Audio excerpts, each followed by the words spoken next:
Bienvenue, imprudent mortel. Connaissez sans doute le trope du savant fou, c'est-à-dire ce scientifique génial, mais dont les inventions servent principalement à nuire à l'humanité. Eh bien, sachez qu'il y en a eu un vrai, à la différence près que, contrairement à ceux que nous croisons dans la fiction, lui n'avait jamais eu l'intention de nuire à qui que ce soit. Bien au contraire, il pensait faire le bien de l'humanité. Seulement voilà, il est considéré comme l'une des personnes vivantes ayant causé le plus de dégâts à la couche d'ozone. Ce savant fou réel et bien malgré lui s'appelait Thomas Medley Jr. Alors approchez-vous du feu, asseyez-vous et écoutez son histoire cruelle.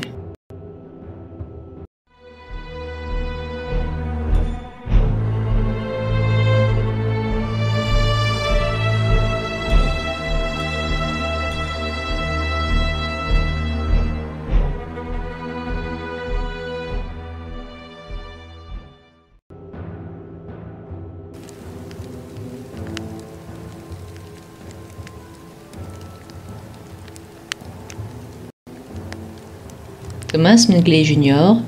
était un chimiste américain né en 1889. Et chimiste de profession, il commencera à chercher à résoudre un problème qui était alors courant dans l'industrie automobile. Peut-être ceux qui m'écoutent sont trop jeunes pour avoir connu cette époque, mais avant, quand on s'arrêtait dans les stations-service, l'essence vous était proposée de deux façons, avec et sans plomb. Enfant, je ne connaissais absolument pas la différence, mais on me disait souvent que ce qui sortait des gaz d'échappement était mortel pour moi. Ce n'est plus le cas aujourd'hui, si vous interrogez. Et l'air pollué des grandes cités, comme on disait, n'est plus vraiment d'actualité non plus. Et ne fait plus courir de risque à vos poumons, du moins en Occident. Mais quel était donc le problème avec les moteurs? Bien, au début, c'était très simple. La plupart des moteurs à explosion avaient des problèmes de cliquetis internes qui les usaient facilement. Thomas Medley Jr. fera partie de ceux qui chercheraient une solution à tout cela. Il découvrit ce qu'on appelle les propriétés de l'essence plombée, c'est-à-dire additionnée de plomb, comme le nom l'indique. C'est ainsi que nous avons eu l'essence avec plomb dès 1925.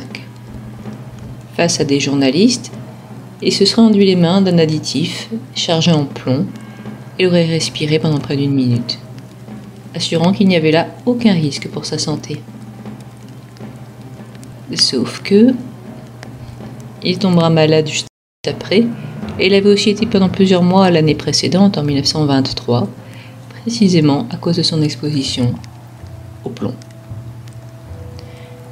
Mais il était employé par General Motors, qui tenait à ce qu'on résolve ces fameux problèmes de cliquetis.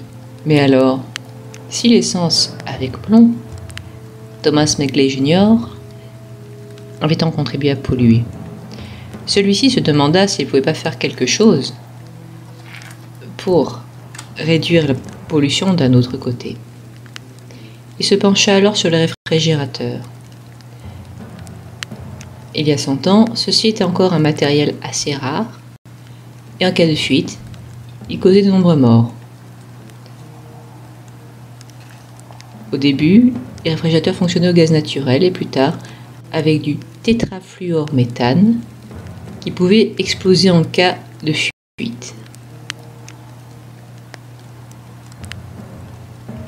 En 1930, Thomas Medley Jr. déposa un brevet sur le dichlordifluorométhane, ou gaz fréon comme on l'appelle aussi. Il n'était ni toxique ni inflammable.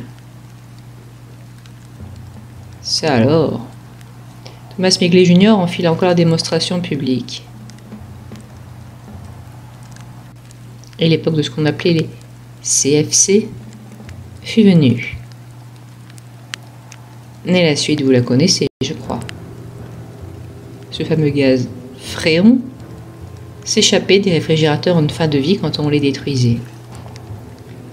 Et ils eurent un impact sur la couche d'ozone, et notamment, c'était des gaz à effet dits de serre. Là encore, dans mon enfance, je me souviens qu'il était encore inscrit sur les déodorants à pulvérisateur notamment, respecte la couche d'ozone. Et on prenait garde généralement à n'acheter que cela. Pourquoi? À cause du trou dans la couche d'ozone. Voilà comment on l'appelait encore dans les années 1990, où il effrayait beaucoup de gens. Si vous en avez entendu parler, c'était donc un trou qui s'était formé. Or, la couche d'ozone nous protège des effets nocifs du soleil. Si nous n'avions rien fait, eh bien, ces effets nocifs seraient tels de nos jours que l'été, vous n'aurez pas pu sortir de chez vous. Vraiment. Vous en seriez mort ou morte sur le champ. Mais fort heureusement, la fin de l'utilisation des gaz CFC ou à effet de serre a été effective dès les années 1980, comme je l'expliquais. La couche d'ozone s'est donc reformée, bien que le trou ne soit pas encore complètement refermé aujourd'hui à ce qu'il paraît. Et Thomas Miglet Jr. avec tout cela, eh bien comme je vous le disais, ces deux inventions majeures auront contribué à elles toutes seules à polluer le plus notre planète, bien plus que tout un groupe d'individus aurait pu le faire pendant des décennies.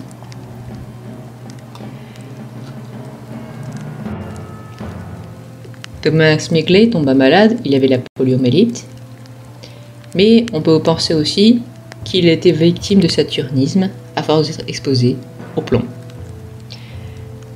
Toujours est-il qu'il dut prendre sa retraite en 1940.